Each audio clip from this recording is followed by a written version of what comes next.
Hey again, this is Caleb Lindsay. Today's date is March 11th, 2026. And this is going to be my week 4 submission for FTH 212. Alright, so to start us off, I've got the 3 roughed out shapes drawn onto my practice sheets. So I got these 2, and then I only have 2 pieces of practice, so I went ahead and did that one as well on the back side. So next I'll end up using that guy right there, my little ball cutter on my Dremel, and go ahead and cut some borders. Alright, so here is my set of completed borders. They are not what I would consider perfect. I totally understand why we're practicing now. This was, I wouldn't say more difficult than I thought it was going to be. It was just my hands are shakier than I thought they were. So next we'll go ahead and apply some textures within the borders.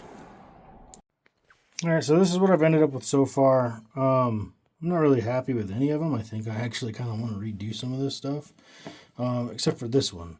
I need to get my lines a lot closer together, but I can actually, like, the texture is actually kind of like what I would want in something like this. But you can see the gaps in there, so I need to slow down and try that again. But I think that's what I want to try to do on this before I start working on the actual dagger. Kind of jumped the gun and forgot to video like my planned layout, but you can see it right here. I remarked it with my Writes on Everything pencil. I'm in the middle of sanding right now. I'm gonna get the rest of this stuff, but basically it's just gonna be almost a full wrap, like stippling, and I decided to leave this front end right here. All right, and this ended up being kind of my finished product. So the way I went about doing this, okay, I basically used this Writes on Anything pencil right here and did the outline that I wanted, right, which ended up being kind of like a full wrap kind of thing. After that, I went ahead and used my Dremel and my ball cutter and cut all of my borders on here. And then once my borders were cut, I used this little tip right here for my wood burner, or the burner kit that we got from the school, and that's how I got my texture on here, which ended up being like a pretty aggressive texture. Like that would be pretty aggressive. I don't know if I would use that on the pistol. I thought it was interesting, and I wanted to see what the pattern was going to end up being. I kind of like it. It's not that bad.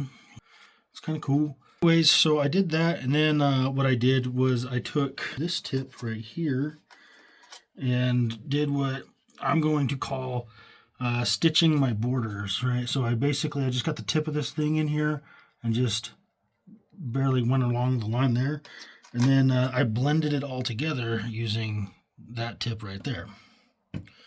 I think it turned out pretty well. It's not too bad. I wouldn't call it perfect by any means, but it is my first time. Any difficulties encountered in the project? Not really. So the only difficulty that I kind of ran into was I didn't realize that there were going to be, I don't know, I guess different thicknesses inside, or like in the polymer handle here. Like the back end, which I sanded down all the way, still had I had to leave the burner on there a little bit longer just to get that pattern in there. That's really about it. And then the last question, what could I have done to make the process smoother in the future? Is, I don't know. I actually don't think it was that bad. I'll keep practicing for sure and trying to work on different patterns and stuff. But I really enjoyed this. This was kind of fun.